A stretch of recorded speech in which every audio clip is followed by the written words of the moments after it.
Back to another market breakdown. Today I'm going to be speaking about Bitcoin and all the scenarios that we can have.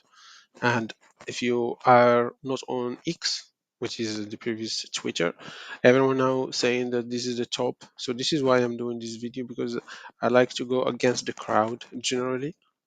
Because the crowd, when Bitcoin was trading here, somewhere here, everyone was saying we're gonna keep going down, and that's what I was buying actually. And it's the same scenario probably is gonna happen again. Since everyone knows it's bearish, I like to go against the crowd. Okay, it's just a general rule for me. I'm gonna I'm gonna explain why I'm keeping my bias bullish, and also the invalidation that maybe is gonna help us to get out from the market if this is not true. Okay. First, I'm gonna go to an algorithmic chart. Probably, yeah, this is a logarithmic chart. Probably is gonna be much nicer to view the markets. Generally, we are still in a bullish trend. Okay. Is this logarithmic? No. Okay, this is logarithmic. Generally, we're still in a bullish trend. If you can see clearly, so low, high, low. It has been a bullish trend for a while. High, low, high, low, high, low, and this is another breakout, probably like this one. So now I think we are into a consolidation between. We are not in the time of a top because the 4 year cycle gives us around 1,000 year and like 3 years around in a bull market, and then 1 year coming into a bear market. Okay, so the top time window, because of time, we're still not there yet. Okay, so therefore I'm gonna keep the bias into the bullish side until proven otherwise. Okay, and now if you notice in this kind of parabolic moves in Bitcoin, they happen when Bitcoin leaves some gaps open. Okay, so let me explain what I mean by gaps open. So here there were some gaps are open, gaps are open, gaps stayed open but came and filled them here, gaps stayed open. So that's when you get like this kind of parabolic moves. Again, it's happening again. We're leaving this gap open here, we're leaving this gap open here, we're leaving this gap open here, and now we're leaving another gaps open here. Okay, so when that happens, generally it leads for more strong trend. Okay, however, I think for the bigger picture, at some point we need to shift bias and then be bearish when everyone is bullish, because there is this kind of thing I always follow about the community of traders on X, on YouTube, or whatever it is.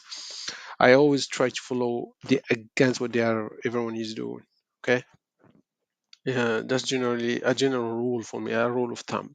Okay, bottoms and tops probably happen when all the novice traders are all bullish. Probably is gonna, if Bitcoin is gonna keep rallying a little bit more, then you're gonna have everyone bullish, and then probably we're gonna have a top both on the stock market, because the stock market also is correlated with Bitcoin, and probably we're gonna have a major top that is going to last for at least 18 months in a bear market or something.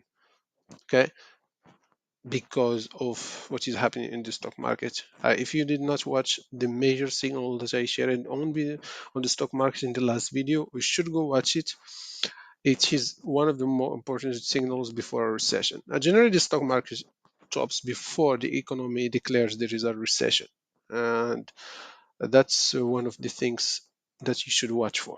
Okay, and so based on this time cycle, we are still having some time for the job, and the job still generally we still have time. Okay, until October. Okay, that's why I'm gonna keep my bias open to the bullish side until proven otherwise. Okay, and then I'm gonna discuss what I'm gonna do here and my plan. Okay, if you look, there's some gaps are staying open here. Generally, when gaps are staying open, the market likes to leave them open to lead to a measuring gaps. So if you don't know what is a measuring gap, probably I'm not gonna do a lesson here. I'm not gonna do a course. I'm gonna just share my opinion. A measuring gap is maybe you go watch some Al Brooks material. He explains them very good, and probably is gonna explain them more better than me because I'm also a student of Brooks methodology. I learned how to trade in the Brooks style, how to read price action in Brooks style, but then I added a lot of knowledge on my side from other traders. Okay. Okay, when I'm gonna change my opinion, if Bitcoin comes and closes below this or these gaps, close them. When I say close, I say close in a closing perspective. Okay, when the daily closes below here or close below here, then I'm gonna assume the Bitcoin probably is gonna be coming all the way here to the previous cycle high. Okay, but for now, I think probably we are forming a range here, and this range probably is gonna last for some kind of a time, and then we're gonna continue the trend higher. Okay, I don't know if this is the high of the range, probably the low of the range is gonna form somewhere here. I'm not sure yet, or maybe we're just inside this range here. Okay, so this is just a consolidation type. Another view to see this, probably this is a first leg pullback, another leg low, so that is a complex pullback. So probably that's why I have this line here for a second leg down. In case if it happens, I'm gonna be looking to buy around there. So this is probably leg one, and then second leg down, and then normally when a complex pullback happens, you get a signal of a buy signal or something, then that's probably a major trend continuation.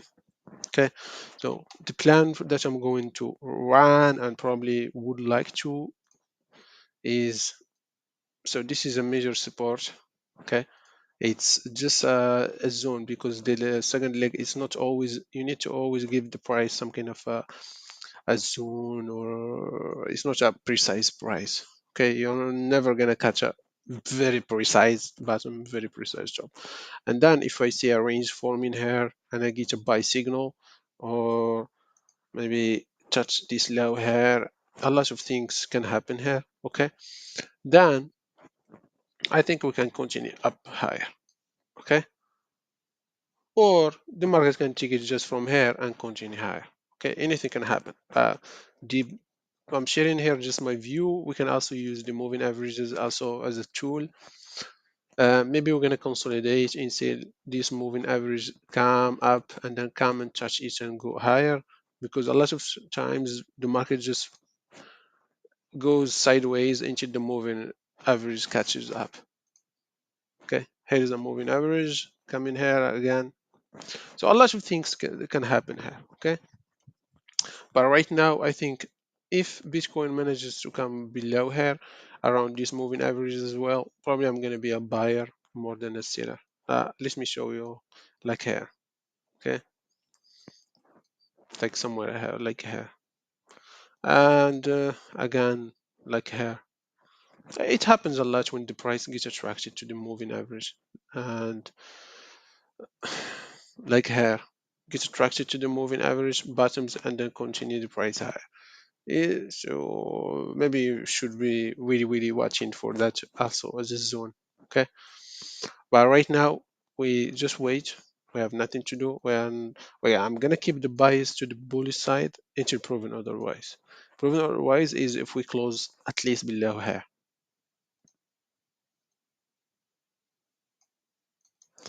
Okay, invalidation.